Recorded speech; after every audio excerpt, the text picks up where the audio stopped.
Afin de réaliser une compotée fraise-rhubarbe, nous avons besoin de fraises, de bâtons de rhubarbe, de sucre semoule, d'amidon de maïs et de gélatine. Ici, nous utilisons de la rhubarbe surgelée, qui est une possibilité en soi et nous permettra d'éviter la phase de préparation de la rhubarbe. En effet, il est souvent nécessaire d'effilandrer les bâtons de rhubarbe afin de retirer les fils, souvent gênant la dégustation. Disposez dans une russe les bâtons de rhubarbe et les fraises lavées et taillées. Menez la cuisson des fruits en chauffant et en remuant régulièrement.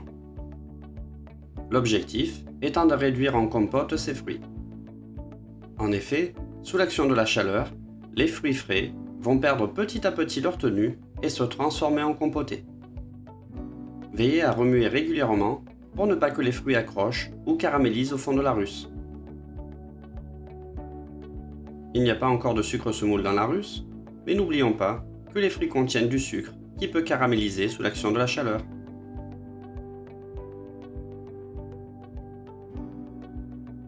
Parallèlement, réunir dans une calotte le sucre semoule et l'amidon de maïs.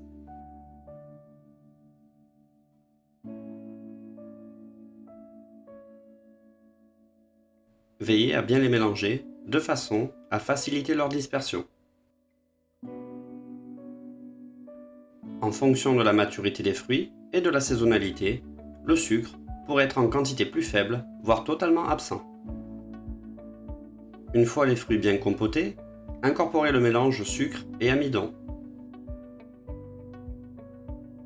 Portez à ébullition et cuire jusqu'à épaississement de la masse. En effet, l'amidon a besoin d'une certaine température pour exercer son action épaississante.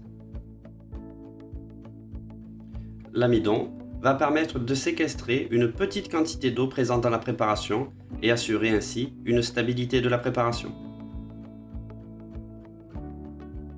Une fois la compotée épaissie, arrêtez la cuisson. Intégrez pour finir la gélatine.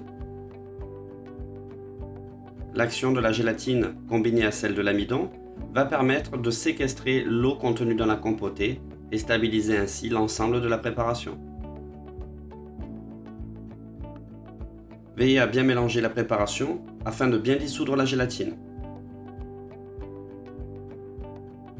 La compotée est ainsi prête et pourra servir d'insert ou de garniture pour des viennoiseries, tartes ou autres desserts une fois celle-ci refroidie.